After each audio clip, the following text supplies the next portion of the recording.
Panel. खास मेहमान मेरे साथ कनेक्ट है संजीव श्रीवास्तव सर। सबसे पहले मेरे साथ इस वक्त कनेक्ट हो चुके हैं विदेश मामलों के जानकार है संजीव सर। ये समझना होगा, जैसा कि हमने देखा कि इमरजेंसी मीटिंग बुलाई जाती है यूएनएससी की, यूनाइटेड नेशन सिक्योरिटी काउंसिल यहाँ पर अपना पक्ष रखता हुआ नजर आता है, और जो कि बहुत जायज भी है। इस क्रूशल पॉइंट पर अगर एक इमरजेंसी मीटिंग यूएनएससी करता है, इस बात की गंभीरता दिखाता है कि दुनिया में कुछ ना कुछ तो गड़बड़ चल रही है। अब साथ ही साथ अगर तमाम देशों का पक्ष हम देखें तो यही कहा जा रहा है, ज्यादातर मैं ये मानूंगी, कुछ ऐसे देश है जो कि समर्थन कर रहे हैं अमेरिका का, लेकिन ज्यादातर ये पॉइंट सामने आ रहा है कि जो भी ट्रंप ने किया वो मानव अधिकार के खिलाफ है, वो यहाँ पर अंतर्राष्ट्रीय कानून के खिलाफ है, उसका उल्लंघन। जी जी, गुड मॉर्निंग रितु जी, और आपके दर्शकों को भी सुप्रभात, गुड मॉर्निंग। देखिए, ये बिल्कुल स्पष्ट है कि यूनाइटेड स्टेट्स ऑफ अमेरिका के द्वारा ये जो वेनेजुएला में एक स्पेशल मिलिट्री ऑपरेशन लॉन्च किया गया और वहाँ के राष्ट्रपति और उनकी धर्मपत्नी को कैप्चर करके जिस तरीके से ले जाया गया है, और जिस तरीके के अभी विजुअल सामने आ रहे हैं कि एक किसी राष्ट्र के राष्ट्रपति को कैप्चर करना और उसको एक कुख्यात अपराधियों की तरीके से फोर्टिफाइड तरीके से और हर तरीके से उनके ऊपर प्रेशर बना के हाथों में बेड़ियां डाल करके, उनकी पत्नी के हाथों में भी बेड़ियां डाल करके जैसे जेल में रखा जा रहा, जेल से लाया जा रहा है, कोर्ट में पेश किया जा रहा है, वो जाहिर है कि ये बिल्कुल अमानवीय व्यवहार है। और ये राष्ट्रों की के बीच में जो एक डिप्लोमेटिक नॉर्म्स होते हैं अंतर्राष्ट्रीय समुदाय के, उसका भी क्लियर वायलेशन है। अमेरिका ने जो ये कृत्य किया है, राष्ट्रपति को एब्डक्ट करने का, अपहरण करने का, और उसके उनके ऊपर एक ट्रायल को करने का अपने देश में ले जा करके, वो जाहिर है कि इससे जो अंतर्राष्ट्रीय में जो नियम आधारित व्यवस्था की बातें अमेरिका कहता हुआ फिरता था, उसके विरुद्ध जाकर के उसने ये कदम उठाया है और उसकी घोर आलोचना हो रही है। कुछ राष्ट्र जरूर अमेरिका के, चूंकि उनके अपने इंटरेस्ट इतने ज्यादा और क्लोजली जुड़े हुए हैं कि वो ऐसे विषयों पर भी अमेरिका के विरुद्ध कुछ नहीं कह पा रहे हैं, लेकिन जाहिर है कि अनेक जो राष्ट्र हैं, ज्यादातर ऐसे अंतर्राष्ट्रीय समुदाय के राष्ट्र हैं, लोग हैं, और जो विश्व जनमत है जो कि इस बात को स्पष्ट रूप से देख रहा है कि अमेरिका का ये जो कदम है वो कहीं से भी जस्टिफाइड नहीं है। और ये जो अगर इसी तरीके के कदम अमेरिका उठाता रहा तो सबसे बड़ा जो नुकसान अमेरिका अपनी स्वयं की जो क्रेडिबिलिटी है उसको और अधिक करेगा।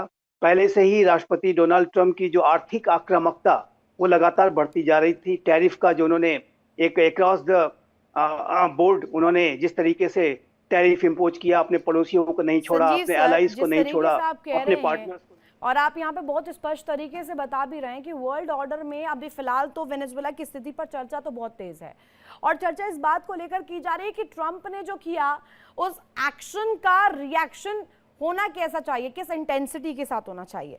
अब मेरे साथ और दो मेहमान जुड़ गए हैं, कुणाल भट्टाचार्य सर मेरे साथ कनेक्ट है, और साथ ही साथ शिवदान सर भी इस वक्त मेरे साथ कनेक्ट हो चुके हैं, स्क्रीन पर आपको नजर आ रहे होंगे।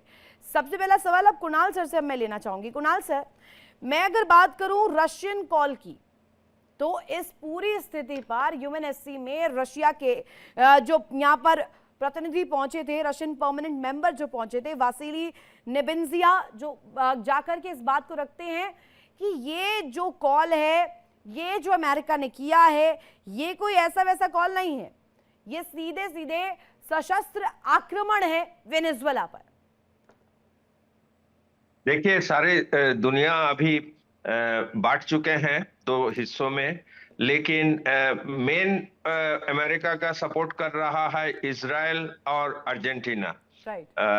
बाकी जो कनाडा का नाम आपका स्क्रीन में दिखाया गया है, वो शायद कंफ्यूजिंग है, क्योंकि बेंजामिन लोपेज जो कनाडिया रिप्रेजेंट कर रहा है वो बोला है जे हम वेनेजुएला का पीपल के साथ कई देश ऐसे भी हैं जिन्होंने स्थिति क्लियर ही नहीं की है। कनाडा उनमें से एक कंट्री है जो कि स्थिति नहीं बता रहा है। पाकिस्तान भी इस लिस्ट में है, पाकिस्तान भी क्लियर नहीं बता रहा है, क्योंकि उसे तो दोस्ती दोनों खेमों में करनी है। चीन को भी नहीं कर सकते और अमेरिका को भी नहीं कर सकते। Situation is this. एग्जैक्टली। लेकिन सबसे इम्पोर्टेंट थिंग है ये यूनाइटेड नेशन सिक्योरिटी काउंसिल में ये अमेरिका ने वीटो नहीं दिया है। This is very interesting points. Normally कभी भी ये 5 देशों का जिसका वीटो पावर है, इनका कोई भी अगेंस्ट में कोई मीटिंग होता है तो वो कंट्री वीटो देता है। लेकिन दिस इज एक noticeable thing, everybody is allowed. Whole South America में जितने कंट्री आप बोला है, Chile, Mexico, Brazil, Cuba, Colombia, everybody has condemn. सभी ने अमेरिका को विपक्ष में बात किया है। ये बोला है जे क्यूबा वांट्स ये हेजेमोनिक एंड क्रिमिनल एक्शन अब सर अगेंस्ट मैं आप वेनेजुएला। इस बात के बाद मैं एक तो क्वेश्चन रखना चाहती हूँ। ये आप कंट्रीज जो गिनवा रहे थे, अब सीधे सीधे इसमें क्वेश्चन उठ जाएगा कि ड्रैगन जो है, चाइनीज जो रिप्रेजेंटेटिव पहुंचे थे सुन लई, वो कहते हैं कि ये सीधे सीधे अमेरिकन जो एक्शन है ये वन साइडेड है, अवैध है, इलीगल है, प्रेशर क्रिएट करने की कोशिश है। तो चाइना भी अब पुरजोर तरीके से उठा रहा है, उसको भी बैठे बिठाए मुद्दा मिल गया है। एकदम है। चाइना बोला है जे ये ऑयल के रीजंस के वजह से Venezuela want to control and they have told, मतलब बोला है जे ऐसे ही अमेरिका ने अटैक किया था इराक में सदाम हुसैन के ऊपर, जो सिर्फ ऑयल के लिए था। सदाम हुसैन के पास कोई वेपन ऑफ मास डिस्ट्रक्शन नहीं था, लेकिन अमेरिका बोल रहा है जे America is not involve in this. ये डेमोक्रेसी डालने के लिए ये एक्शन लिया गया है। क्योंकि कुछ ही दिन मैं पहले देख रहा था, ये अर्जेंटीना का आदमी बोल रहा था, 6 ऑपोजिशन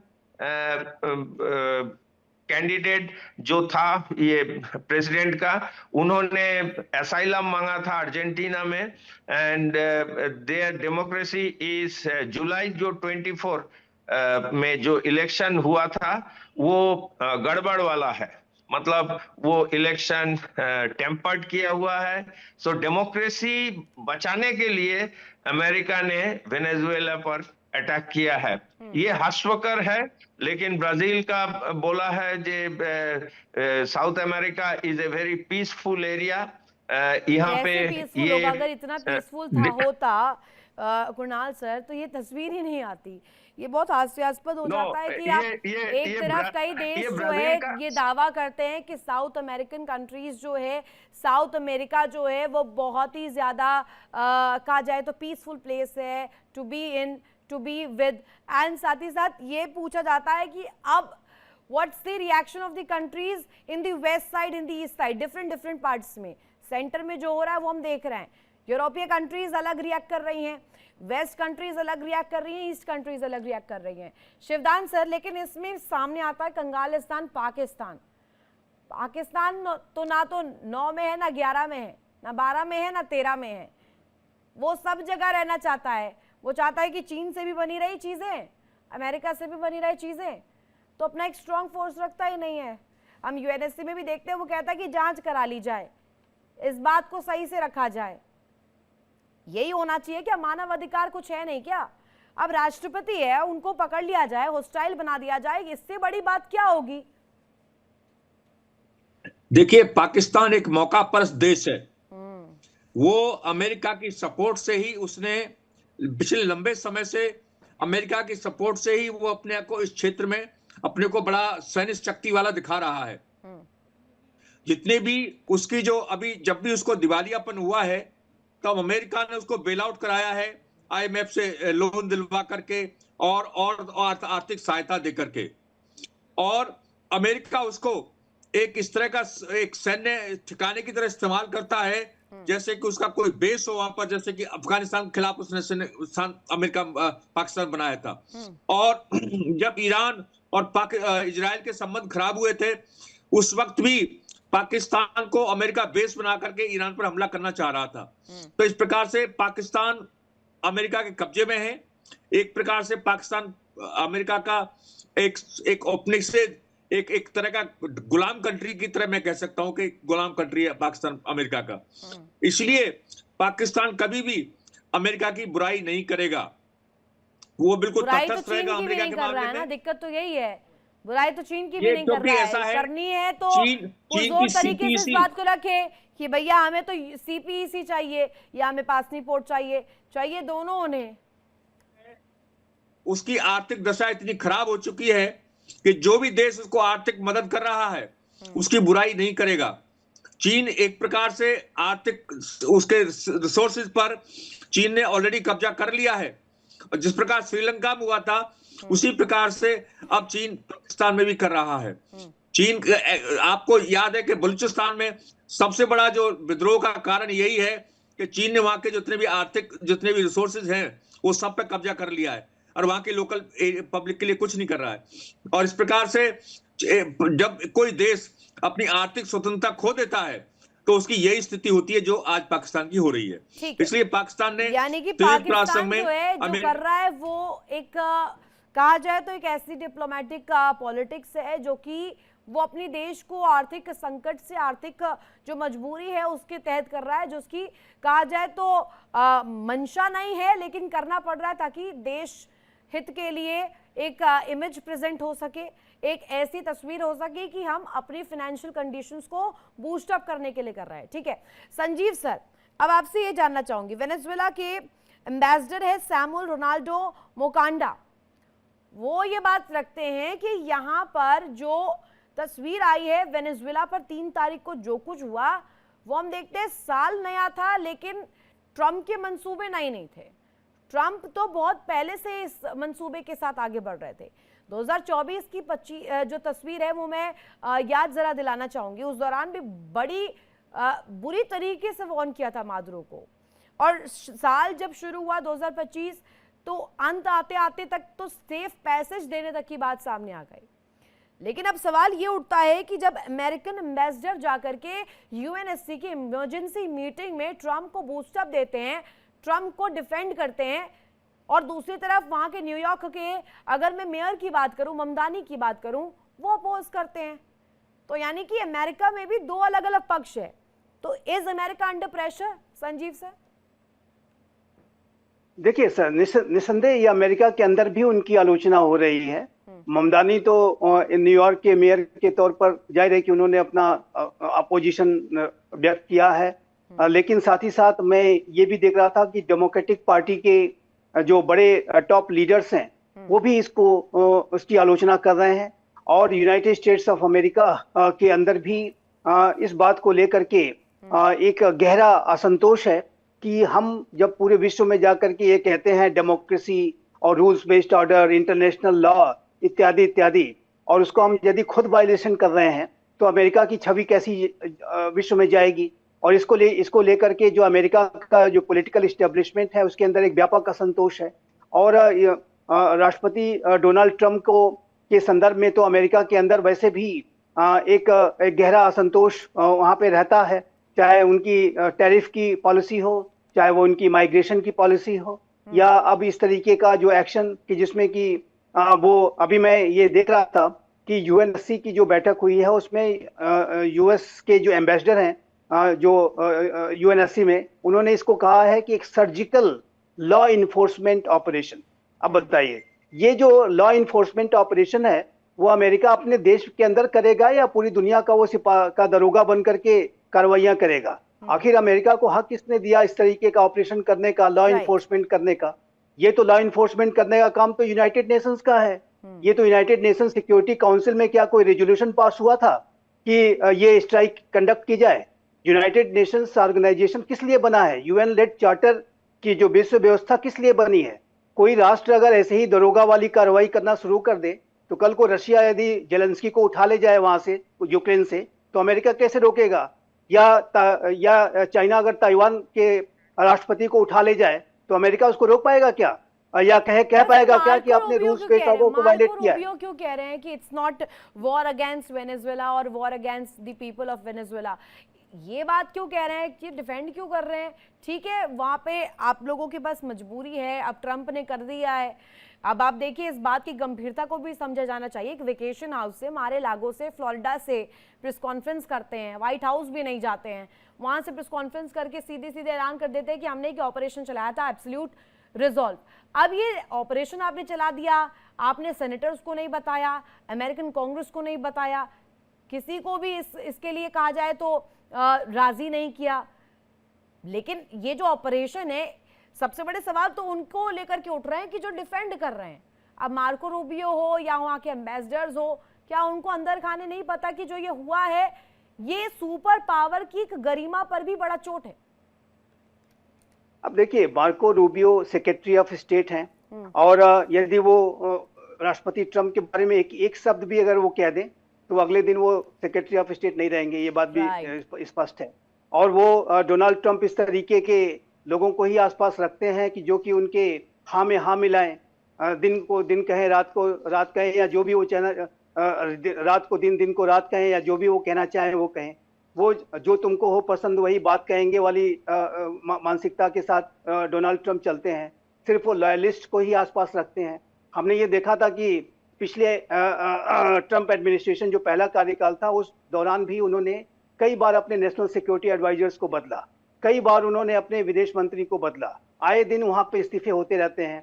तो ये डोनाल्ड ट्रंप का जो एडमिनिस्ट्रेशन करने का जो तरीका है, वो मैं ये स्पष्ट रूप से देखता हूँ कि उसमें स्टेट्समैनशिप जो होती है उसका एक गहरा अभाव दिखता है। ये एक बिजनेसमैन पॉलिटिशियन है। इनको लगता है कि अभी भी ये ट्रंप ऑर्गेनाइजेशन के सीईओ की तरीके से व्यवहार कर रहे हैं। ऑयल रिजर्वायर्स चाहिए थे, वहां के तेल भंडार के ऊपर नजर थी, तो और भी रास्ते थे।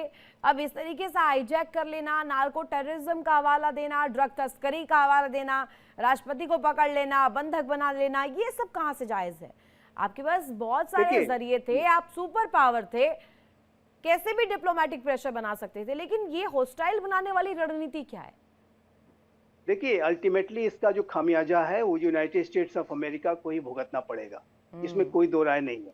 चाहे उनकी आर्थिक नीति हो, चाहे वो सामरिक नीति हो, रादर उसको मैं कहूंगा आर्थिक आक्रामकता, जो इकोनॉमिक एग्रेसिवनेस अमेरिका ने दिखाई है, जो स्ट्रेटेजिक और मिलिट्री एग्रेसिवनेस अमेरिका जो दिखा रहा है, और वो कल को यदि आरोप लगाएगा कि चाइना बहुत असर्टिव हो रहा है, चाइना बहुत एग्रेसिव व्यवहार कर रहा है, चाइना यहाँ पर कब्जा करना चाहता है, वहां कब्जा करना चाहता है, आपने क्या किया है? अर्जेंटीना का भी नहीं दिखता है, इजराइल का भी नहीं दिखता है।